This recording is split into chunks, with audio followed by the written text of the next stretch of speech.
Commander stood on the bridge of his warship, the Crimson Talon, and watched the stars through the main viewing screen.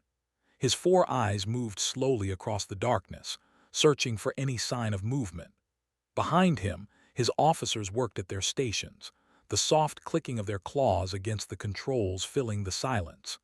They had been waiting for 3 days now, surrounding the mining colony of Telos 9 with 40 of the Dominion's finest cruisers.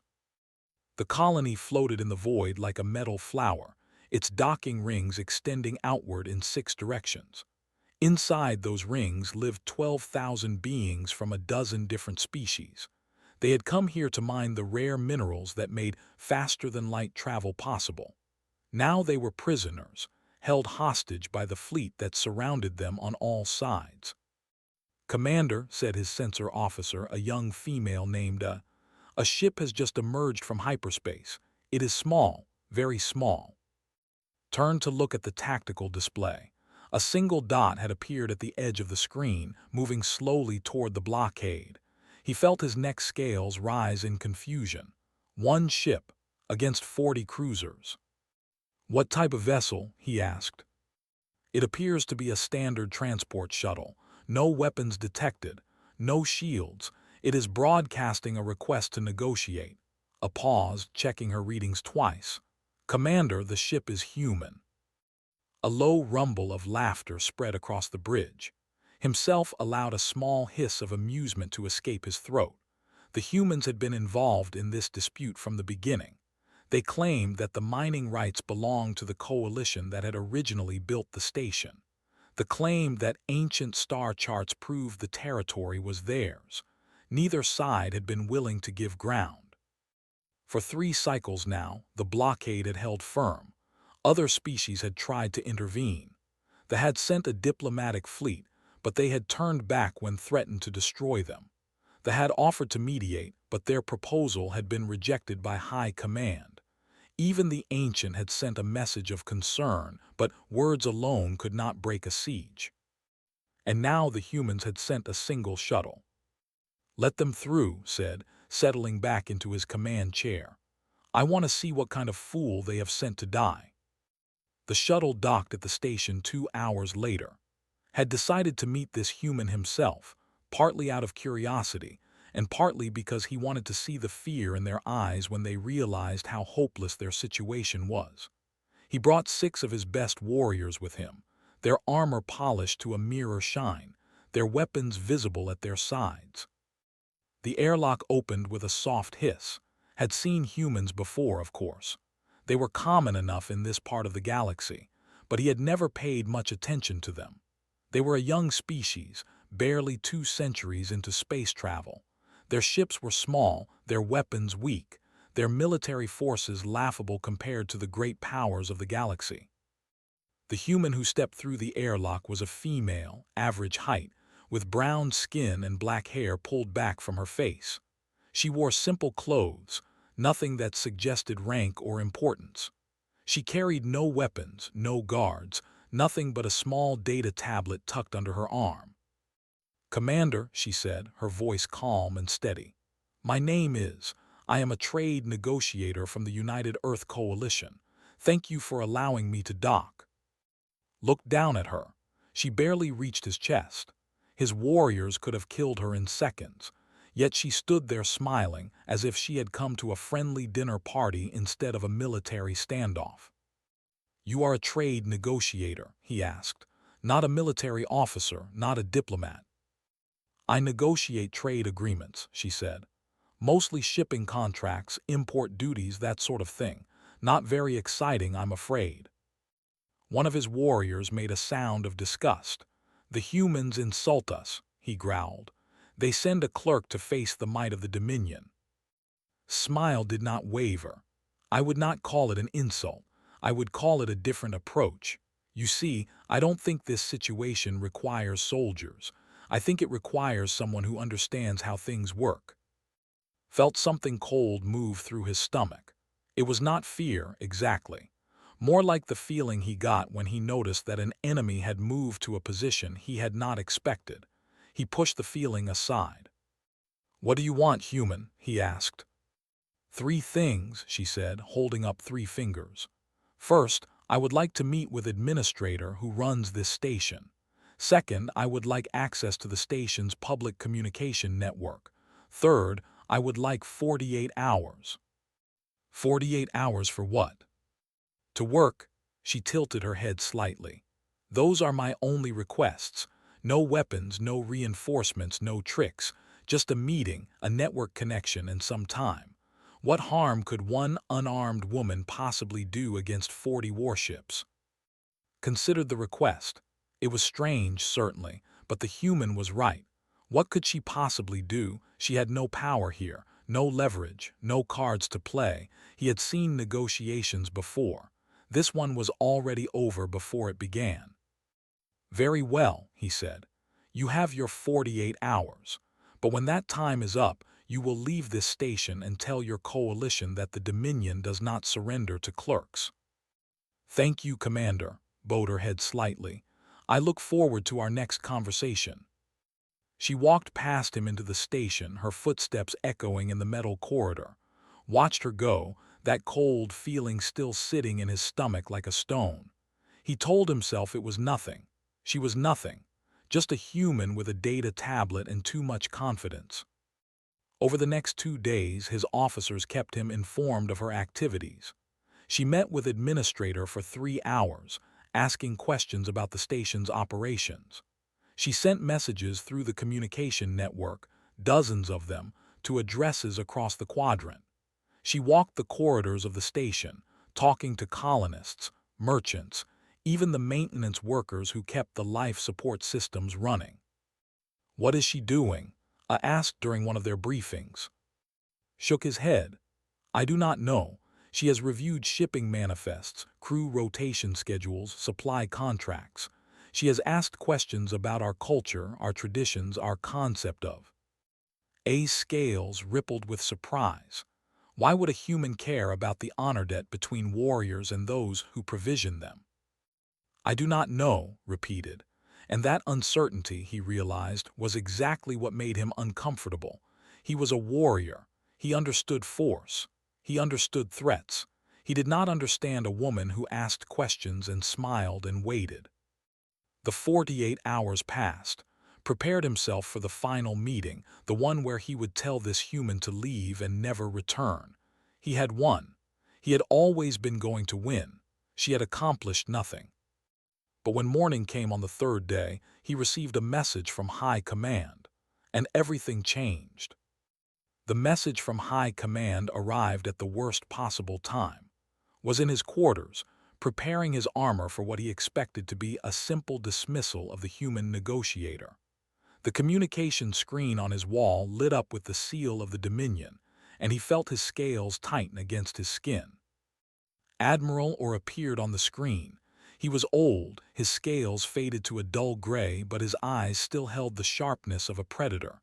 "Commander," he said without greeting, "we have a problem." "What kind of problem, Admiral?" 3 of our primary fuel suppliers have just announced that they are halting all shipments to your fleet, effective immediately. Felt the blood drain from his face. All 3 at the same time. At exactly the same time, down to the minute. The Admiral's jaw tightened. They claim that their contracts with certain human agricultural firms contain clauses that prohibit them from supplying military operations classified as hostile blockades. If they continue to supply your fleet, those contracts will be voided. "Human agricultural firms," repeated the word slowly, as if they were in a language he did not speak. "What do human farmers have to do with fuel suppliers?" "I do not know, but the result is the same. Your fleet has perhaps 12 days of fuel remaining. After that, your ships will be dead in space." The screen went dark. Stood alone in his quarters, his mind racing. 12 days. He had 40 warships, each one requiring massive amounts of fuel to maintain position and power. Without resupply, they would become nothing more than floating coffins. He called for his senior officers. They gathered on the bridge within minutes, their faces showing the same confusion he felt. As he explained the situation, He watched their expressions shift from disbelief to anger to fear. "This is the human's doing," growled his weapons officer, a veteran named Al. "She did something. Send me to kill her and this problem will end." "And how would that bring back our fuel?" asked quietly. "The suppliers have made their decision. Killing one human woman will not change it." Before anyone could respond, a spoke up from her sensor station. "Commander, our secondary communications array has just gone offline." "Damaged?" "No, sir. Overwhelmed.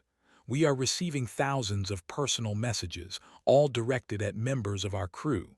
The system cannot handle the volume." Moved to her station and looked at the data flowing across the screen. Messages were pouring in from space, from the home worlds, from a dozen different colonies. He selected one at random and read it. It was from a young female, writing to her brother who served on one of the escort ships. She was asking why he was participating in a siege that violated 17 provisions of the military code regarding civilian installations. She had attached a detailed legal analysis, complete with citations from the Code of Honor and the laws of conduct. "How does she know about military code violations?" murmured. He checked another message, then another. They were all similar. Family members, friends, community leaders, all reaching out to ask the same questions. Where had they gotten this information?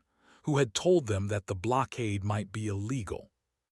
The answer, he knew, was walking somewhere on the station below him. By midday, the situation had grown worse.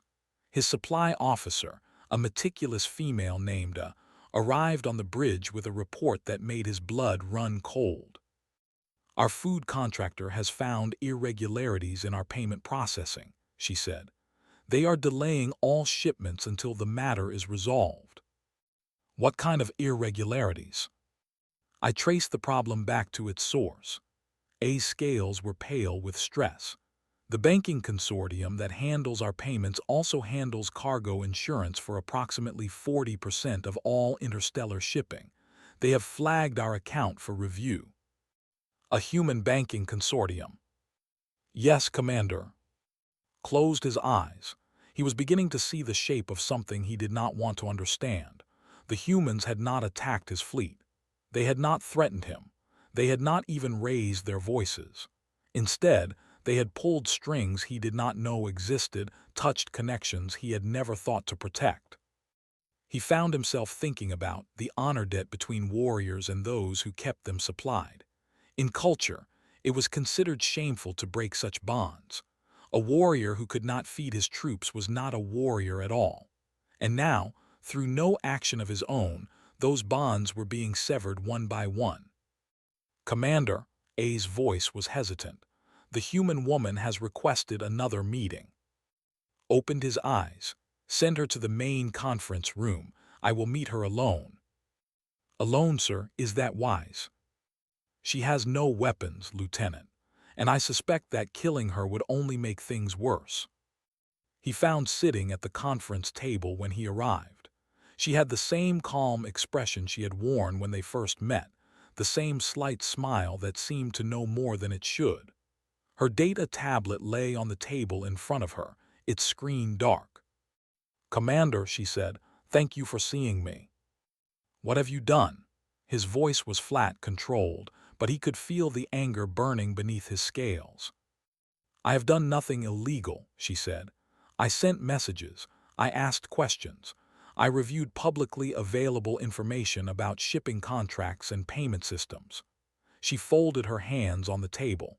"I also did some research into the original mining claim that led to this dispute." "What about it?" "The survey data that your government used to justify the claim was about 10 years ago. I have the original documents and the altered ones. They do not match." Sat down heavily in the chair across from her. He had not known about the data. He suspected that most of his government had not known either, but it did not matter.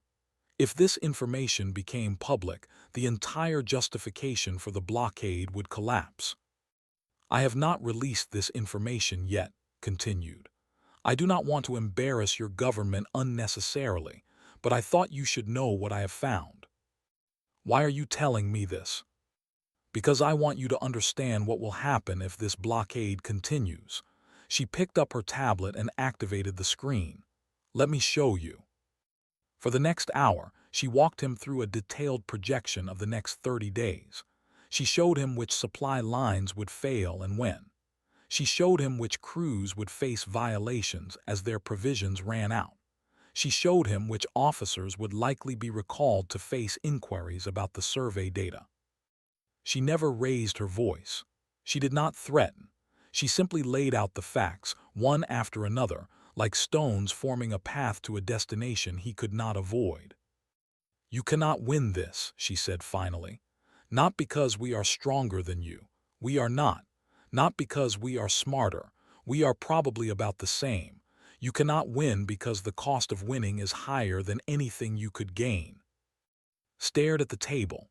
He thought about his crew, his ships, his career. He thought about the warriors who had followed him here, trusting him to lead them to glory. What glory was there in starving in the dark? What do you want? He asked. I want you to go home, said. That is all. Leave this station in peace. Let the colonists return to their work. We will not pursue claims against your government. We will not release the information about the data. Everyone walks away with their honor intact. And if I refuse? She shrugged. Then I do nothing. I simply wait.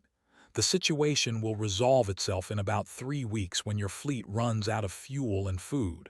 I would prefer a cleaner ending, Commander. I think you would too. Looked at this human, this small, unarmed woman who had defeated 40 warships without firing a single shot. He felt something strange moving through him. It was not quite respect. It was something closer to fear. I will need to consult with High Command, he said. Of course. She stood and gathered her tablet. I will be on the station when you have an answer. She walked to the door, then paused and looked back at him. Commander, I want you to know that I take no pleasure in this. You seem like an honorable warrior who was given a dishonorable mission. I hope you will be treated fairly by your superiors. She left, sat alone in the conference room for a long time, watching the stars through the window and wondering how the galaxy had changed so much without him noticing. 11 days later, the fleet from Telos 9. The official announcement called it a mutually beneficial resolution to outstanding territorial ambiguities. Both governments released carefully worded statements praising the diplomatic process and expressing hope for future cooperation. No mention was made of fuel shortages, surveys, or the hundreds of personal messages that had flooded the communication networks. Commander stood on the bridge of the Crimson Talon as it turned away from the station and began the long journey home. His crew worked around him in silence. There was no celebration, no relief, just the quiet professionalism of warriors completing an assignment they did not fully understand. His career, against all odds, had survived. High Command had accepted his recommendation to withdraw, though several admirals had made clear that they were not happy about it. The survey data had been quietly buried, attributed to a low-level clerk who had conveniently died 2 years earlier. No one wanted to look too closely at how the situation had really unfolded. Commander, said from her station, we are receiving a transmission from the station. It is the human. Nodded, put it through. Appeared on the screen. She was standing in the station's observation deck, the stars visible behind her. Her expression was calm, as it always was, but there was something almost kind in her eyes. Commander, she said, I wanted to thank you for your decision. I know it was not easy. You left me no choice, he replied. There was no anger in his voice. He had moved past anger several days ago. There is always a choice, Commander. You could have fought. You could have tried to take the station by force before your supplies ran out. You could have made this much bloodier than it needed to be. She paused. You chose not to. That matters. Was quiet for a moment. Then he asked the question that had been burning in his mind since their last meeting. How did you know? How did you know exactly which threads to pull? Smiled slightly. I told you, Commander, I'm a trade negotiator. I spend my days reading shipping contracts, payment systems, supply chains. Most people think that work is boring, but I have learned something that most people never understand. She leaned forward slightly. Everything is connected. Every ship, every station, every world. We are all part of a web so large and complex that no one can see all of it. But if you know which strings to pull, you can make the whole web shake. A web, repeated. Trade routes, communication networks, financial systems, social connections. They bind us all together whether we like it or not. The Dominion is powerful, Commander, but power is not the same as independence. No one is truly independent anymore. He thought about her words as his ship moved farther from the station. She was right, he realized. He had spent his whole life thinking about warfare as a contest between fleets, a clash of weapons and armor. He had never considered that the real battle might be fought somewhere else entirely. What will you do now? He asked. Return home, she said. Write my report. Wait for the next assignment. There is always another crisis somewhere. And you will solve them all the same way, with messages and contracts and careful manipulation. When I can, her smile faded slightly. It does not always work, Commander. Sometimes force is necessary. Sometimes people die. I take no pleasure in that either, she straightened. But I believe that understanding is usually better than violence. It is certainly cheaper. The transmission ended. Sat in his command chair and watched the stars slide past his window. He thought about everything that had happened over the past weeks. He thought about the fuel suppliers and the banking consortium, and the carefully spread information about military code violations. He thought about a woman who had walked onto his station with nothing but a data tablet, and had defeated him more completely than any enemy he had ever faced. 2 days later, the Crimson Talon docked at Station Prime for the formal ceremony marking the end of hostilities. It was a carefully staged event, designed to allow both sides to claim a form of victory. Representatives from the United Earth Coalition stood on one side of the Grand Hall. Officials stood on the other. Cameras recorded everything for the news services that would broadcast the story across the quadrant. Stood near the back of the delegation. He had been asked to attend as a symbol of the military's support for the diplomatic resolution, though he suspected the real reason was to keep him visible and remind him to stay quiet about certain details. Was not present. A senior human diplomat was handling the ceremony, someone with gray hair and a distinguished manner who said all the right things about mutual respect and future cooperation. Barely listened. After the speeches ended and the documents were signed, he found himself standing alone near one of the great windows that looked out over the station's docking ring. He was watching the human ships when he noticed someone approaching. It was Admiral, one of the oldest and most respected commanders in the Dominion fleet. Commander, the Admiral said, I have been wanting to speak with you. Admiral straightened respectfully. How can I serve you? I read your reports about the human woman, the trade negotiator. The Admiral's ancient eyes studied him carefully. I want to ask you something that I have been wondering about since our first contact with their species. How do they keep winning? Was quiet for a moment. He had been asking himself the same question. They are younger than us, the Admiral continued. Weaker. Their ships are smaller, their weapons less powerful, their military forces a fraction of our own. Yet time after time they emerge from conflicts that should have destroyed them. And now this. He gestured at the ceremony behind them. 40 warships defeated by a woman with a computer tablet. I have been thinking about that, said slowly. I believe the answer is that they think about conflict differently than we do. How so? The human told me something during our negotiations. She said that her species spent thousands of years fighting each other before they ever reached the stars. Not just wars between nations, but wars within nations, wars between families, wars that lasted for generations. He paused, remembering her words. She said they learned that overwhelming force is expensive, unreliable, and breeds resentment. But leverage, understanding what your opponent needs and fears and values, that costs nothing but patience and attention. The Admiral was silent.